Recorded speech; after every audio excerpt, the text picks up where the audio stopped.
So our debate is on the legalization of marijuana, and our side is against the legalization of marijuana. So marijuana also affects the different organs in the human body in many ways, and a majority of these ways can be negative.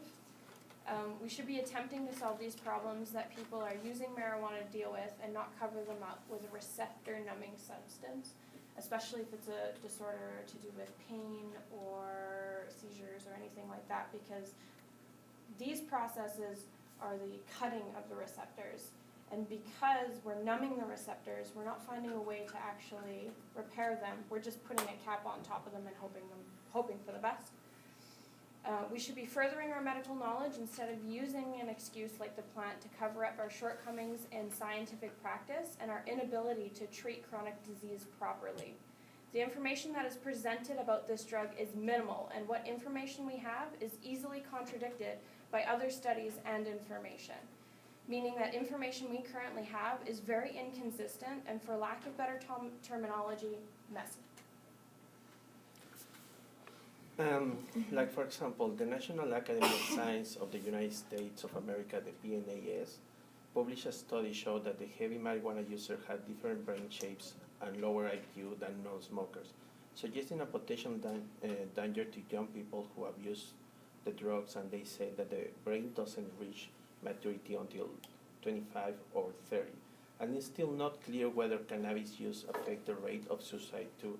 It may increase the risk of depression, and further research is needed in this area. We still don't have enough evidence that cannabis is not harmful to our brain, but we have enough evidence to know that it's harmful for teenagers.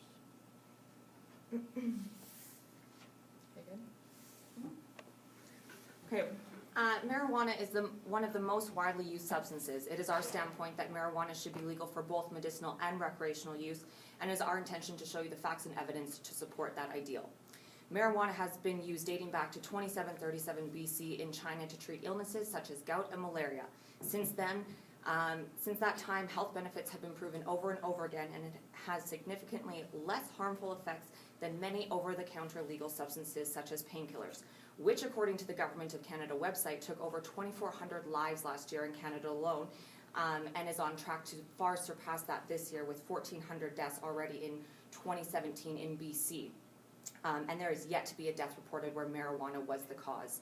On top of the medicinal benefits, it has the potential to add a very profitable revenue stream to our country, all while creating a safer product to the culture of people that already use the drug. Government and popular media has painted marijuana in a negative light in order to justify themselves and create fear of control among the public. Meanwhile, they have legalized substances such as alcohol and cigarettes that pose little to no health benefit whatsoever and have the potential to cause more bodily harm and public catastrophe than marijuana ever has. Marijuana is nothing to be feared, and it is time that everyone sees it for what it is and start reaping the benefits of this natural drug. Okay, that's it for opening statements. Great work. Back to you guys for your 4 arguments.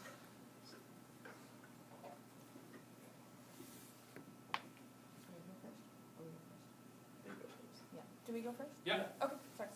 So, different health effects on organs of the body.